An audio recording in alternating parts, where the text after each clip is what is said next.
நீங்கள் பார்த்துக் கொண்டிருப்பது உங்கள் விஜய். அவங்கெல்லாம் மனுஷ ஜென்மமே கிடையாது, மிருகம். அவங்களுக்கும் குடும்பம் இருக்கு, பிள்ளைங்க இருக்காங்க. நல்ல குடும்பத்துல பிறந்து நல்ல உத்தியோகத்துல இருக்கிற பொம்பளை இந்த அளவுக்கு கொடூரமா நடந்துப்பாங்கன்னு என்னால இப்ப கூட நம்ப முடியலப்பா. அமலாவோட அம்மா பண்ண இந்த காரியத்தினால அவங்க வீட்டுக்காருக்கும் அவங்க அப்பாவுக்கும் தான்ப்பா தர்ம சங்கடம். அவங்களால வெளியில நடமாடக்கூட முடியாது. அவங்க 2 பேரும் நினைச்சா எனக்கும் பரிதாபமா தான் இருக்கு. என்ன பண்றது? ஆனா அதுக்காக இந்த மாமல என்னால ஈவியா இருக்கலாம் காட்ட முடியாதுமா. அவங்க செஞ்ச பாவத்துக்கு அவங்க தண்டனையை கண்டிப்பா அனுபவிச்சே ஆகணும். எந்த காரணத்து கொண்டு அவங்க இந்த கேஸ்ல இருந்து தப்பிச்சிடவே கூடாது. அதுக்கு நான் விடவும் மாட்டேன். எதுக்கும் நீ கொஞ்சம் பார்த்து ஜாக்கிரதையா இருப்பா. அந்த அன்பரசன் கேஸ்ல அவங்க உள்ள போனதுக்கு காரணம் நீதான்னு நினைச்சு உன் மேல ரொம்ப கோவமா இருப்பாங்க. அன்பரசனை ஆள் வச்சு தீத்தி கட்டின மாதிரி உன்னையும் பழிவாங்கறதுக்கு ஏதாவது பண்ணிட போறாங்க. அதெல்லாம் அவங்களால என்ன ஒன்றும் செஞ்சிட முடியாதுமா. அவங்க தான் ஜெயிலில் இருக்கிறாங்கல்ல, அப்புறம் எதுக்கு தேவையில்லாம பயப்படுறீங்க? யாருப்பா? வேற யாரு? அந்த கொலகாரி ஜெயந்தியோட பொண்ணு தான். ஒருவேளை அவங்க அம்மா கேஸ் விஷயமா உங்ககிட்ட ஏதாவது உதவி கேட்க போன் பண்றாளோ? யாரு? அமலா என்கிட்ட உதவி? நீங்க வேற. அவ அப்படியே அவங்க அம்மா மாதிரிமா. அதே திமிரு, அதே ஆணவம். அவளா என்கிட்ட உதவி கேட்டு ஃபோன் பண்ணுவா? அவங்க அம்மாக்கு கோர்ட்ல ஜாமீன் கிடைக்கல, அந்த ஆத்திரத்தை என் மேல காட்டுறதுக்காக தான் ஃபோன் பண்ணிருப்பா. சரி, எடுத்து பேசு. என்னதான் பேசுறான்னு பார்க்கலாம். ஹலோ. இப்போ உங்களுக்கு சந்தோஷம் தானே? ரொம்ப சந்தோஷம். என் வாழ்க்கையிலே இவ்வளவு சந்தோஷமா நான் இருந்ததே கிடையாது. போதுமா? உங்க மனசு என்ன கல்லா? கொஞ்சம் கூட ஈவ இருக்கவே இல்லாம பேசுறீங்க. ஏய், இந்த கேள்வியை ஆரம்பத்திலே உங்க அம்மா கிட்ட கேட்டிருந்தீனா இன்னைக்கு இந்த நிலைமையே வந்திருக்காது. மனுஷனா பிறந்த ஒவ்வொருத்தனுக்கும் இருக்க வேண்டிய ஈவியா இருக்கும். கொஞ்சம் கூட இல்லாம அநியாயமா ஒரு அப்பாவிய கொண்டுட்டாங்கல்ல, அவங்க மேல இறக்கம் காட்ட சொல்றியா? நிச்சயமா எங்க அம்மா கொலையெல்லாம் பண்ணிருக்க மாட்டாங்க. அது சரி, உங்க அம்மா மேல தப்பு இருக்குன்னு தெரிஞ்சும் அவங்களுக்காக என்னையே தூக்கி எறிஞ்சிட்டு போனவதானே நீ. அப்படிப்பட்டவ எப்படி இப்ப மட்டும் உங்க அம்மா செஞ்ச தப்புன்னு ஒத்துக்க போற? எவ்வளவு ஒரு அனாதைக்காக மாமியாரன்னு கூட பார்க்காம எங்க அம்மா பழி வாங்கிட்டீங்கல்ல. ஏன் மருமகன் கூட பார்க்காம என்னையே போலீஸ் ஸ்டேஷன்ல உட்கார வச்சாங்களே, அதுவும் பொய் கேஸ் போட்டு. அப்ப கேட்டிருக்க வேண்டியதானே உங்க அம்மா இந்த கேள்விய? அப்பயே உங்களை ஸ்டேஷன்ல இருந்து வெளியே கொண்டு வந்தது நான் தான், அதை மறந்துடாதீங்க. அதுக்காக இப்ப என்ன பண்ணுங்கிற?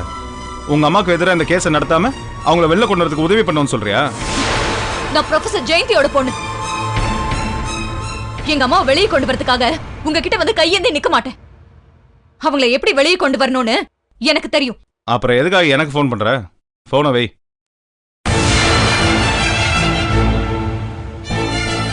என்னப்பா சொன்னா? நான் தான் சொன்னேன்லம்மா, இவள் அது ஃபோன் பண்ணி உதவி கேட்கறதாவது. அவங்க அம்மாக்குள்ள அதே திமிரு அப்படிதான் என்கிட்டயும் பேசுறா. விட்டு தள்ளுங்க. இதை பாருங்க, போலீஸ் இப்பதான் அந்த அம்மா விசாரிக்க ஆரம்பிச்சிருக்காங்க. ஒன்னொன்னா எல்லா உண்மையும் அவங்க சொல்லிதான் ஆகணும். இல்லாட்டி கூட சொல்ல வைப்பாங்க. அப்போ நம்ம ஷாலினி எங்க இருக்கிறாங்க உண்மையும் தெரிய வந்துடும். நீங்க தைரியமா இருங்க, கவலைப்படாதீங்க. கடவுளே, என் பொண்ணு எங்க இருக்காளோ, எப்படி இருக்காளோ, அவளுக்கு எந்த ஆபத்தும் இல்லாம நீ தப்பா காப்பாத்தணும். அந்த பேஷண்டோட கேஸ் ஹிஸ்டரி எனக்கு மெயில் பண்ணுங்க. கொஞ்சம் ரெஃபர் பண்ண வேண்டியிருக்கு. அதை பார்த்துட்டு எப்போ ஆபரேஷன் பண்ணலாம் அப்படிங்கிற டீடைல்ஸ் உங்களுக்கு நான் சொல்றேன். யா, ஓகே ஓகே, பாய். ரேவதி, அந்த 203 வார்டுல இருக்கிற பேஷண்ட்டை மானிட்டர் பண்ணிட்டு எவ்ரி ஹாஃப் அன் அவர் அவரை பத்தின டீடைல்ஸ் எனக்கு இன்ஃபார்ம் பண்ணு. இந்தா. Thank you. Okay, thank you ma'am.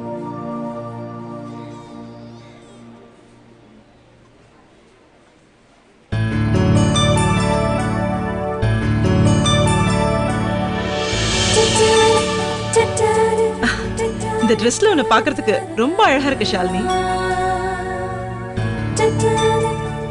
நீ என்னோட பேஷண்ட் பக்கத்துல போனாலே போதும் ஷாலினி, பாதி வியாதி குணமாயிடும். இங்க நர்ஸா வேலை பார்க்கறதுல உனக்கு முழு திருப்தி தானே? முழு திருப்தி தான். நர்ஸ்ங்கிறது வேலை இல்லையே, அது ஒரு சோஷியல் சர்வீஸ். குட். ஒவ்வொரு நர்ஸ் மனசுலயும் இப்படிதான் இருக்கணும். எனக்கு ரொம்ப பிடிச்சதா நர்சிங் கோர்ஸே நான் ஜாயின் பண்ணேன். என்னோட பேட் லக் அது பாதியிலே நின்று போச்சு. அது நிறைவேறாத ஆசையா போயிடுமோன்னு நினைச்சேன். அந்த ஆசை உங்களால நிறைவேறி போச்சு. ரொம்ப தேங்க்ஸ் டாக்டர். இனி உன்னோட மனசுல நிறைவேறாத ஆசைன்னு எதுவுமே இருக்க கூடாது. உன்னை இந்த உலகத்துக்கு கொண்டு வந்தவங்கிற முறையில அது எல்லாத்தையும் நிறைவேற்றி வைக்க வேண்டியது என்னோட கடமை.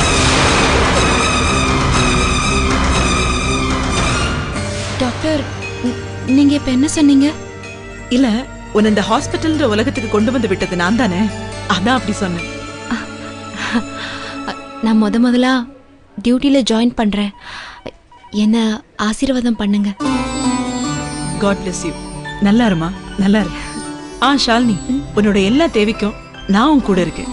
Don't worry, be happy. Doctor. Revathi ma'am, இவங்க ஷாலினி. நாங்க ஆல்ரெடி மீட் பண்ணிட்டோம் மேம். அப்படியா? எல்லாம் ரெடி ஆயிடுச்சா? எல்லாம் ரெடி மேம். ஷாலினி, ரவுண்ட்ஸ் போலாமா? Yes doctor.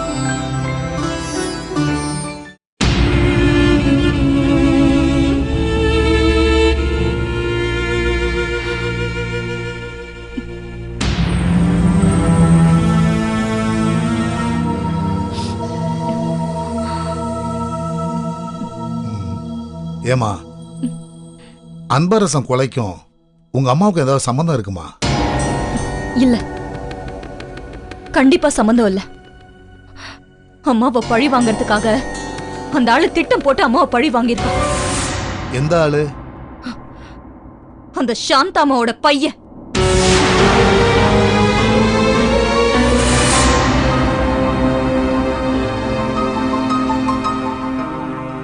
ஏன் மகேஷும் உன் புருஷன் சொல்றதுக்கே உனக்கு கேவலமா இருக்கா? அவர் என்ன பொண்டாட்டியா நினைச்சிருந்தா நானும் அவரை புருஷனா நினைச்சிருப்பேன். ஏன்பா உங்க செல்வாக்க பயன்படுத்தி அம்மாவை காப்பாத்தவே முடியாதா? உங்க அம்மாவுக்கு எதிரான சாட்சிகள்லாம் ரொம்ப பலமா இருக்குமா. யாரு மனசு வச்சாலும் அவளை காப்பாற்ற முடியாது. ஆனா ஒண்ணு, உன் தாத்தா மனசு வச்சா அவளை காப்பாத்தலாம். ஆமாம்மா, உன் தாத்தாவுக்கு அந்த அடியாள நல்லா தெரியும். அவரு போய் பேசினா அவன் அவர் பேச்ச கேட்பான். தாத்தா பேச்ச அந்த ஆளு கேட்பான், ஆனா நம்ம பேச்ச தாத்தா கேட்க மாட்டேங்கிறாரே. அப்படியே கேக்குறவரா இருந்திருந்தா நாம போய் கேட்ட உடனே ஓடி வந்து நமக்கு ஹெல்ப் பண்ணிருப்பாருல்ல. அமலா, உன் தாத்தா மாதிரி மிலிட்டரி மேன்கள்லாம் நேர்மை நியாயம்னு பாப்பாங்க. அதனால அவரு மூடு கொஞ்சம் அப்செட் ஆயிருக்கலாம். அட்லீஸ்ட் கோர்ட்டுக்காவது வந்திருக்கலாமே, வரலையே. இல்லப்பா, இப்படிப்பட்ட தாத்தா கிட்ட போய் திரும்பவும் கெஞ்ச எனக்கு விருப்பம் இல்ல.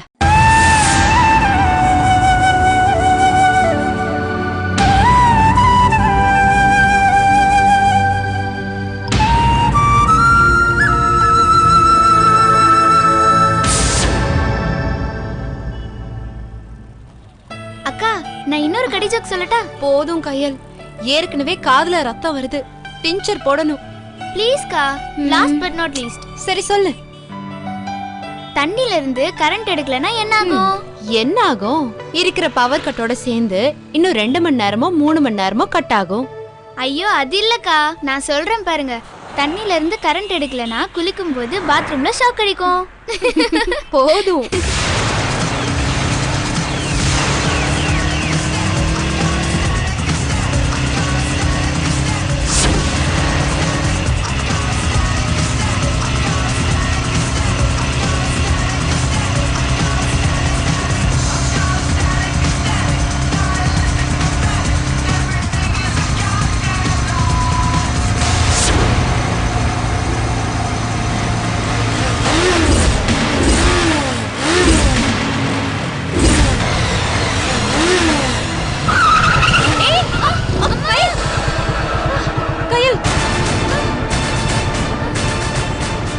என்னாச்சுக்கா?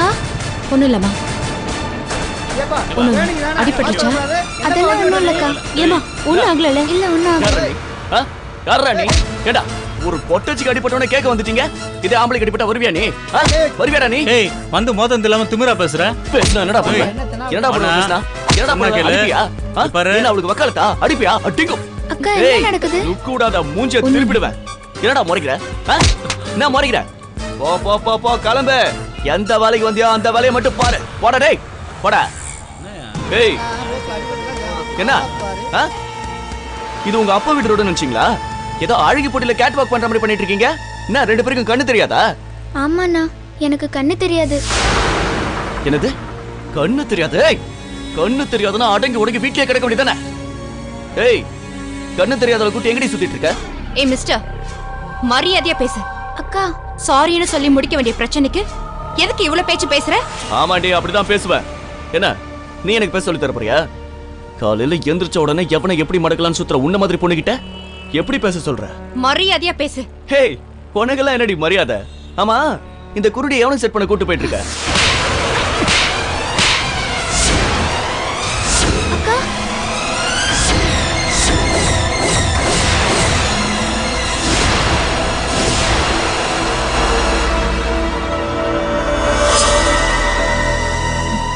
நீ வாமா.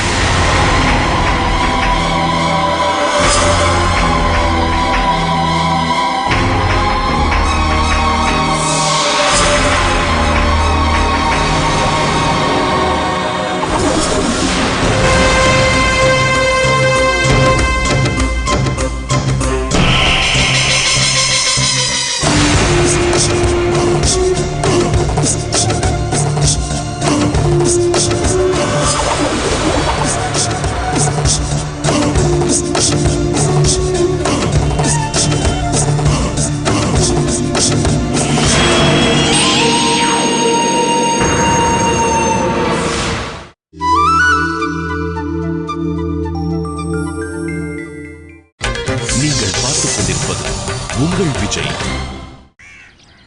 நீ கொஞ்சம் பொறுமையா இருந்திருக்கலாமா? என்னங்க பேசுறீங்க?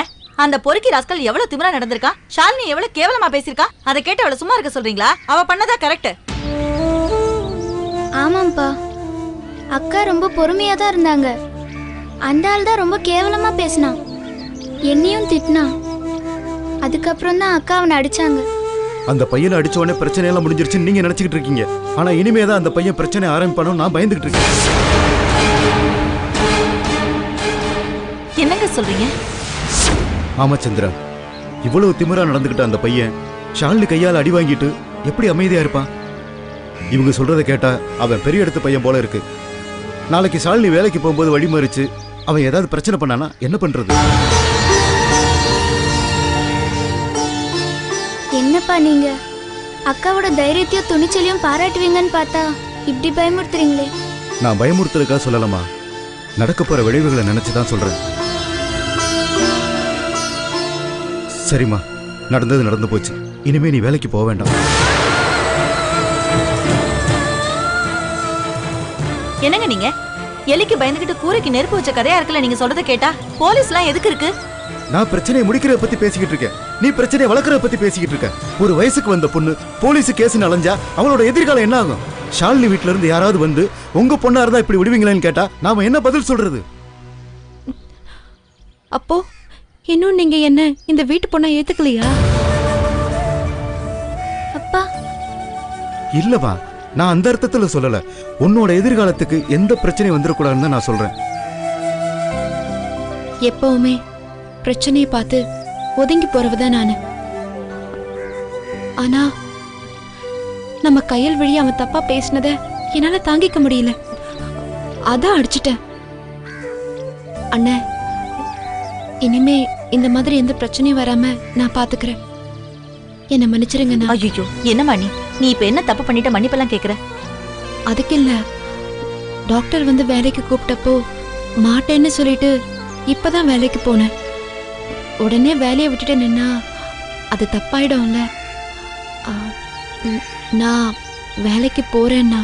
ஆமாங்க, இந்த பிரச்சனைக்கெல்லாம் ஷாலினியை வேலைக்கு போக வேண்டாம்னு சொல்றது கொஞ்சம் கூட சரியில்லைங்க. அப்பா, பொண்ணுங்க தைரியமாவும் துணிச்சலாவும் இருக்கணும்னு எனக்கு அட்வைஸ் பண்றவங்க நீங்க. ஆனா நீங்களே இப்ப அக்கா வேலைக்கு போவேனான்னு சொல்றீங்களே. அக்கா வேலைக்கு போட்டும்பா. ஆமாங்க, சரின்னு சொல்லுங்களேன். சரிம்மா, நீ வழக்கம் போல வேலைக்கு போ. ஆனா அந்த பையன் விஷயத்துல கொஞ்சம் ஜாக்கிரதையா இருமா. சரி அக்கா.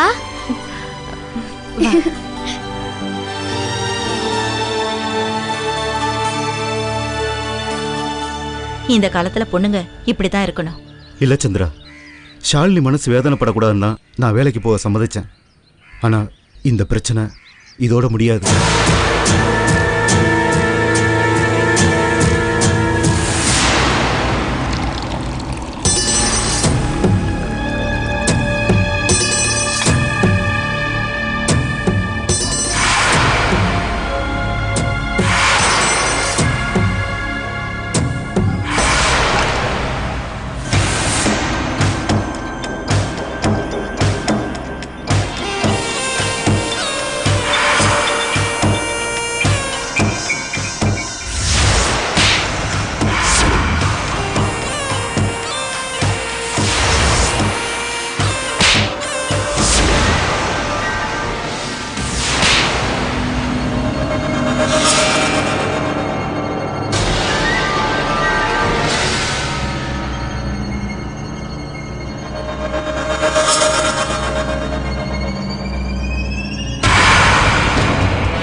மச்சான் தண்ணியே அடிக்க மாட்டான், பாரா ராவா அடிக்கிறான்.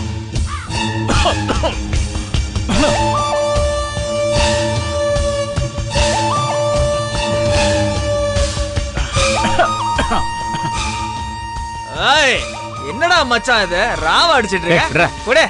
டேய் தம்ம குடுறா. தம்மா நீ தான் தம்மே அடிக்க மாட்டியடா. குடுறா.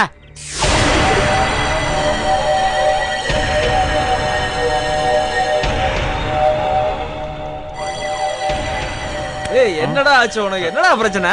ஏய் கேக்குறேன்ல, என்னன்னு சொல்றா? ஷிட். டேய் என் ஆளுக்கு வேற ஒருத்தன் கூட நிச்சயமாயிருச்சுடா.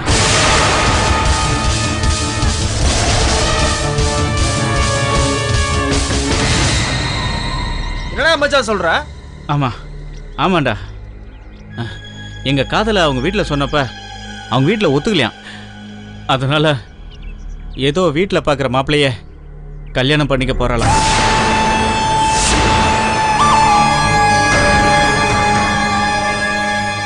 நான் தான் முத நாளே சொன்னேன் அவ அல்வா கொடுத்துட்டு போயிடுவான்னு. கேட்டியாடா நீயே?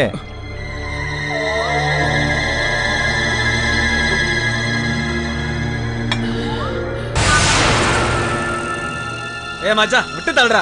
பொண்ணா இல்ல இவன் இல்லைன்னா இன்னொருத்து தடுக்கி விழுந்தா 1000 பொண்ணுங்கடா. இதுக்கு ஏன்டா ஃபீல் பண்ற? டேய் இது லவ்டா. அவ இல்லாம எனக்கு வாழ்க்கையே கிடையாதுடா. என்னடா இவன் லூஸ் மாதிரி பேசிட்டு இருக்கான்? நந்து நீ தாண்டா எனக்கு ஹெல்ப் பண்ணணும். அவ இல்லனா சத்தியமா நான் செத்துருவேன். மாப்பிள்ளை ஏற்கனவே ஒருத்தகிட்ட வாங்கி கட்டின்னு இருக்கிறான், இதுல உனக்கு வேற ஹெல்ப் பண்ணுமா? ஆமாண்டா ஆமா, நான் வாங்கி கட்டிக்கிட்டே தான் என் கண்ணத்துல அரைஞ்சிட்டு அவ பாட்டு கிளம்பி போயிட்டா. அதோட பின் விளைவு என்னன்னு அவளுக்கு தெரியாதுடா. காட்டுறேன்டா, இந்த நந்தா யாருன்னு அவளுக்கு காட்டுறேன்.